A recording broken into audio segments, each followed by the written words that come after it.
Hello, ಹಾಂ ರೀ. ಹಾಂ ಹಾಂ, ಟೆಂಡರ್ ಹಾಕಿದ್ದೀನಿ. ಆಯ್ತು ನಾಡ್ದು ಬರ್ತೀನಿ. ಹಾಂ, ಓಕೆ. ಹಾಂ, ಅಮೌಂಟ್ ಪೇ ಮಾಡಿ ನೋಡಿರಿ. ಓಕೆ, ನಮ್ಮ ಅಸಿಸ್ಟೆಂಟ್ ಬರ್ತಾನ, ನಾಡ್ದು ಕಟ್ ಕಳಿಸ್ತೀನಿ. ಹಾಂ, ಆರಾಮೇನಪ್ಪ ದೋಸ್ತ? ಬಾ ದೋಸ್ತ, ಕುಡ್ದ. ಆರಾಮಿದೆ? ಆರಾಮೇನಪ್ಪ. Right, good. ಮನೆಗೆಲ್ಲರೂ ಆರಾಮಾರಲ್ಲ? ಆರಾಮಿದ್ದೀವಿ ದೋಸ್ತ. ಆಯ್ತು.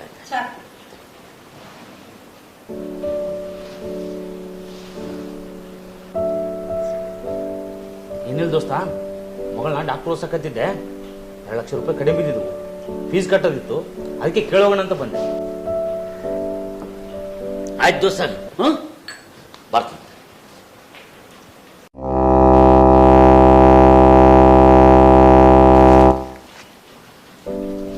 ತಗೋ ದೋಸ್ತ. ಇವತ್ತು ಹೋಗಿ ಫೀಸ್ ಕಟ್ಟಿ ಬಂದ್ಬಿಡು.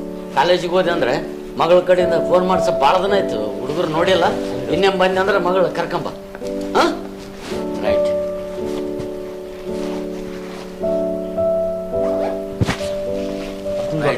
ಓಕೆ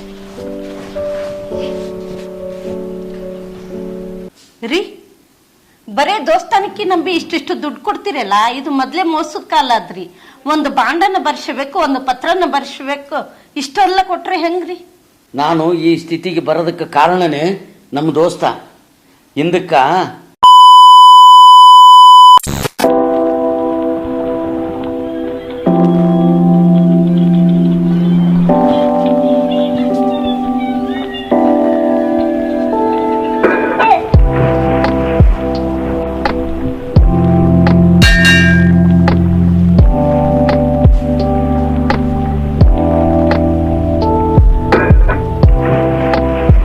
ಏನ್ ದೋಸ್ತ, ಯಾಕೆ ಬರಕ್ಕೆ ಹೇಳ್ದಿ?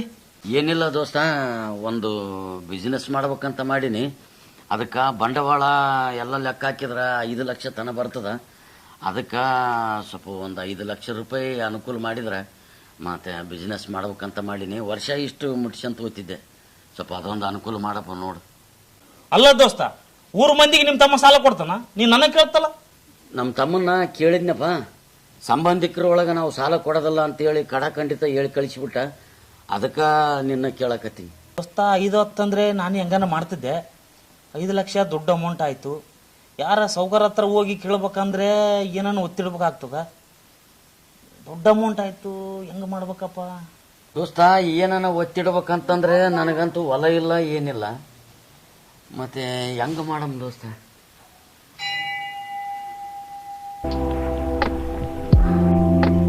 ನೋಡಿ ದೋಸ್ತ, ಎಂದು ಕೇಳಾರ್ದ ಕೇಳಿದ್ದಂದಾಗ ನಮ್ದು 5 ಎಕರೆ ಹೊಲ ಅದ. ಬ್ಯಾಂಕ್ನಾಗ ಹೋಗಿ ಒತ್ತಿಟ್ಟು ಬಿಡಮ್, ಬಿಸ್ನೆಸ್ ಚಾಲ್ ಮಾಡಿಬಿಡು. ದೇವ್ರ ಮುಂದೆ ಕುಂತು ಹೇಳಕತ್ನಿ, ಒಳ್ಳೇದಾಗ್ತದ. ಬಾ, ಇಷ್ಟು ಮಾಡ್ಲಿಕ್ಕಂದ್ರೆ ದೋಸ್ತನಿಗೆ ಏನಿರ್ತದ? ಬಾ, ಬ್ಯಾಂಕ್ ಹೋಗಂಬ.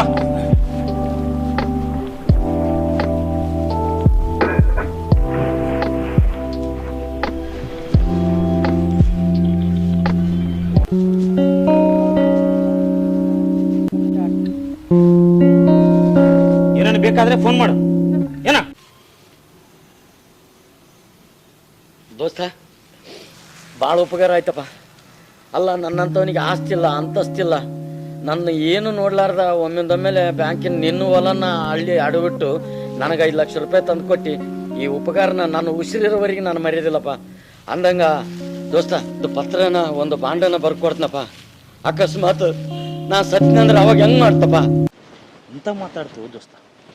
ನಿನಕ್ಕಿಂತ ಮುಂಚೆ ನಾನು ಸತ್ತದ್ನಂದ್ರೆ ಮನುಷ್ಯನ ಜೀವನ ನಂಬಿಕೆ ಮೇಲೆ ನಿಂತದ.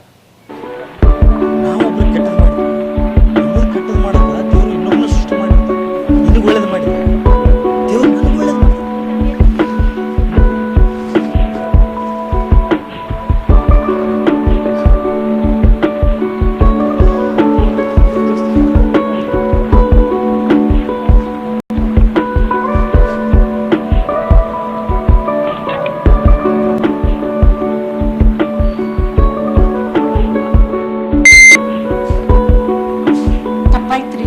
ಅಂತ ದೇವ್ರಂತ ನಿಮ್ಮ ದೋಸ್ತನ ಬಗ್ಗೆ ನಾ ಮಾತಾಡಿದ್ದು ತಪ್ಪಾಯ್ತ್ರಿ. ಅದಕ್ಕೆ ಅಂತಾರೆ ಗಂಡಸ ಮಕ್ಕಳು ವ್ಯವಹಾರದಾಗ ಹೆಣ್ಮಕ್ಳು ತಲೆ ಹಾಕ್ಬಾರ್ದಂತ. ದೇವ್ರಂತ ನಿಮ್ಮ ದೋಸ್ತಗ ಆರೋಗ್ಯ ಆಯುಷ್ಯ ಕೊಟ್ಟು ಆ ದೇವ್ರು ಕಾಪಾಡ್ಲಿ.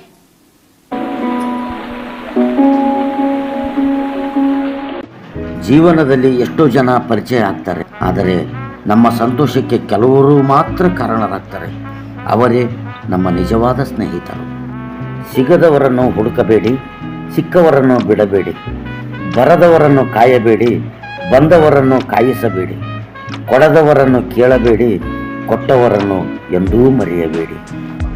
ಭಗವಂತನ ನ್ಯಾಯಾಲಯದಲ್ಲಿ ವಿಚಾರಣೆಗಳು ಇರುವುದಿಲ್ಲ. ಒಂದು ವೇಳೆ ಶಿಕ್ಷೆಯಾದರೆ ಜಾಮೀನು ಸಿಗುವುದಿಲ್ಲ. ಆದ್ದರಿಂದ ಒಬ್ಬರನ್ನು ನೋಯಿಸುವ ಮುನ್ನ ಅನೇಕ ಬಾರಿ ಯೋಚಿಸಿ. ಸ್ನೇಹದಲ್ಲಿ ಸಂಪಾದನೆಯನ್ನು ನೋಡಬೇಡಿ, ಸ್ನೇಹದಲ್ಲಿ ಸಂಬಂಧವನ್ನು ಕಾಣಿ. ಧನ್ಯವಾದಗಳು.